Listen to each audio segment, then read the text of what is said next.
Very good to all dear girls. तो आज हम फिर से न्यूक्लियर केमिस्ट्री का एक नया टॉपिक लेके आए हैं जिसका नाम है कार्बन डेटिंग। तो आज हम कार्बन डेटिंग के बारे में पढ़ेंगे, जिसे हम हिंदी में बोल सकते हैं कार्बन तिथि निर्धारण करना या दिनांकन। यानी कि कार्बन का ऐसा कौन सा आइसोटोप है, कौन सा समस्थानिका है जिसकी मदद से हम किसी भी लिविंग थिंग हो चाहे वो नॉन लिविंग थिंग हो, और वो कितने साल पुराना है, कहाँ मिला है, कब का है, मतलब उस वस्तु की, उस ऑब्जेक्ट की या किसी भी मटेरियल की हम तिथि कैसे निर्धारण कर सकते हैं, कैसे बता सकते हैं। इसका बेस्ट एग्जांपल है, आपको पता होगा फॉसिल्स। वो कितने सालों और वो मिलियंस ऑफ ईयर्स अगो वो दफने हुए, पर तब भी साइंटिस्ट उनकी तिथि निर्धारण कर लेता है और बता देता है कि नहीं, ये इतने टाइम पुराना कोई वस्तु है जो कि इस जगह गड़ा हुआ है या रखा हुआ है। तो उसे ही हम क्या कहते हैं, तिथि निर्धारण करना। तो चलिए देखते हैं कि हमारी केमिस्ट्री किसी भी वस्तु की, किसी भी मटेरियल की तिथि निर्धारण करने में किस तरीके से काम आती है। तो उसे और अच्छे से समझते हैं कार्बन डेटिंग होता क्या है। Carbon dating is a method used to calculate the age of any material that is organic with the help of radioactive carbon isotope, and this is also known as isotope। सीधी सी बात है, हमें पता चल गया carbon dating होता क्या है कि ये एक तरीके का मेथड है जिससे हम किसी भी मटेरियल की एज को पता लगा सकते हैं। कैसे लगा सकते हैं? Organic with the help of radioactive carbon. Organic chemistry में कार्बन के आइसोटोप्स यानी कि समस्थानिका के हेल्प से ही हम किसी भी वस्तु की एज को पता लगा सकते हैं। This method was developed at the University of Chicago in 1940 Willard Libby. यानी कि सबसे पहले कार्बन डेटिंग कहाँ डेवलप की गई थी? यूनिवर्सिटी ऑफ शिकागो में करी गई थी। कौन से सन में? 1940 में विलियर्ड लेवी ने इसे डेवलप किया था यूनिवर्सिटी ऑफ शिकागो में। अब इसका प्रोसेस पूरा देखते हैं। Carbon is constantly produce in the environment by the interaction with the cosmic rays. This when treat with oxygen in the air it make it radioactive with the consumed by plants in the process of photosynthesis। हम सबको पता है कि carbon जो होता है वो environment में लगातार प्रोड्यूस होता रहता है, ठीक है, कॉन्स्टेंटली, निरंतर वो वातावरण में पैदा होता रहता है। अब देखो, जो कॉस्मिक रेज होती है ना, उसमें क्या प्रेजेंट होता है? प्रोटॉन और एटॉमिक न्यूक्लियर होता है। हमने क्या कहा कि कार्बन प्रोड्यूस होता रहता है कंटिन्यूसली एनवायरमेंट में, और वो किससे इंटरेक्ट करता है? कॉस्मिक रेज से। और कॉस्मिक रेज किससे करती है? अपर एटमॉस्फेयर से कोलाइड करके एक एटम को रिलीज करती है जिसकी एनर्जी बहुत हाई होती है, और उसे हम क्या बोलते हैं? न्यूट्रॉन। इतनी बात समझ में आई। फर्दर क्या होता है, ये जो न्यूट्रॉन होता है ना, ये कोलाइड करता है नाइट्रोजन 14 से, क्योंकि ये सारा जो प्रोसेस है वो एनवायरमेंट में ही हो रहा है, और एनवायरमेंट में CO2 के साथ साथ नाइट्रोजन भी प्रेजेंट होती है। तो सबसे पहला स्टेप क्या देखा हमने, जो एनवायरमेंट में जो कार्बन होता है वो सबसे पहले कॉस्मिक रेज से इंटरेक्ट करता है, कॉस्मिक रे अपर एटमॉस्फेयर से रिएक्ट करती है और कोलाइड करके एक हाई रिलीजिंग एटम बनाती है जिसे हम न्यूट्रॉन कहते हैं, जिसकी एनर्जी बहुत हाई होती है।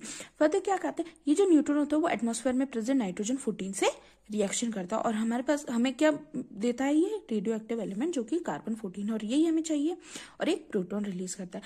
फर्दर क्या होता है, जब ये कार्बन 14 है, जो रेडियो एक्टिव एलिमेंट है, जब ऑक्सीजन से रिएक्शन करेगा तो ये रेडियो एक्टिव CO2 बनाएगा। क्योंकि रेडियो एक्टिव CO2 क्यों बनाएगा? हमें पता है कि C+O2 मिलके CO2 बनाते हैं, पर ये खुद जो कार्बन 14 है खुद रेडियो एक्टिव एलिमेंट है। तो ये जब रेडियो एक्टिव एलिमेंट O2 से रिएक्शन करेगा तो क्या बनाएगा? Radio active CO2। फर्दर हम देखते हैं कि radioactive CO2 is evenly distributed through out the atmosphere. अब हमें पता है जो CO2 बनती है वो एटमॉस्फेयर में इवनली डिस्ट्रीब्यूट होगी, मतलब हर एक जगह, हर एक कोने में समानता रूप से प्रेजेंट होगी। और फिर क्या होगा, वही CO2 को क्या करेगा? प्लांट भी अब्सॉर्ब करेगा during the photosynthesis. Further animal eat the plant and also take up the carbon 14। ठीक, तो ये क्या कहना चाह रहा है कि जब ये जो रेडियो एक्टिव CO2 है ये पूरे एनवायरनमेंट में इवनली डिस्ट्रीब्यूट होगी। अब इवनली डिस्ट्रीब्यूट होगी तो उसे पेड़ पौधे, जानवर सभी लेंगे। पेड़ पौधे अब्सॉर्ब करेंगे ड्यूरिंग दी किस प्रोसेस में यूज करेंगे? फोटोसिंथेसिस करते टाइम यूज करेंगे।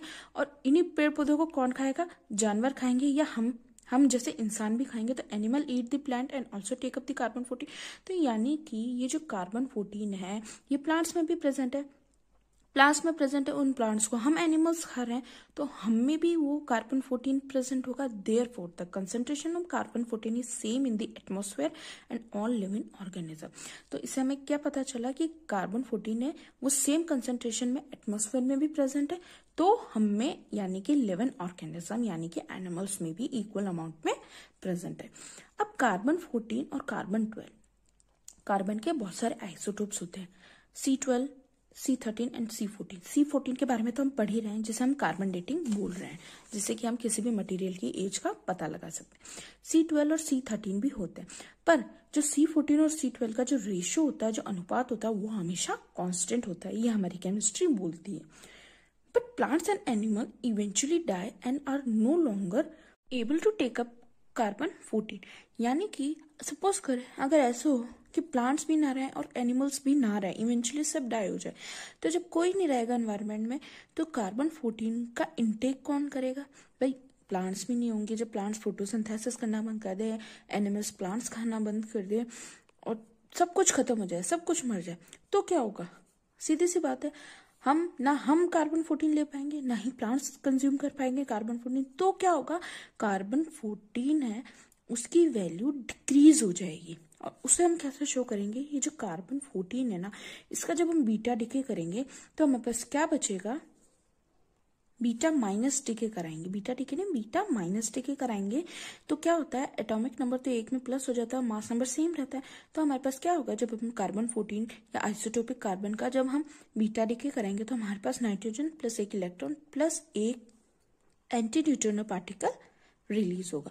तो इससे हमें क्या पता चलता है कि हम जो एटमॉस्फेयर है या एनवायरनमेंट है, वहां पर कार्बन 14 की जो वैल्यू डिक्रीज हो जाएगी।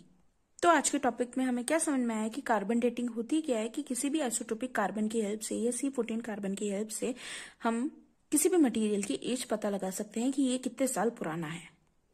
तो आपको एग्जाम में कैसे लिख के आना है? आप कंप्लीट लिखिए, पहले यहाँ से लेके ये पूरी थ्योरी लिख लेना ब्रॉन्ज एज तक की, ठीक है?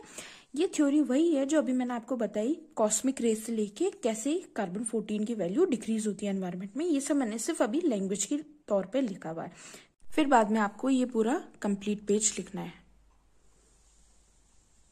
तो यह आज अपना टॉपिक कंप्लीट हुआ, कार्बन डेटिंग।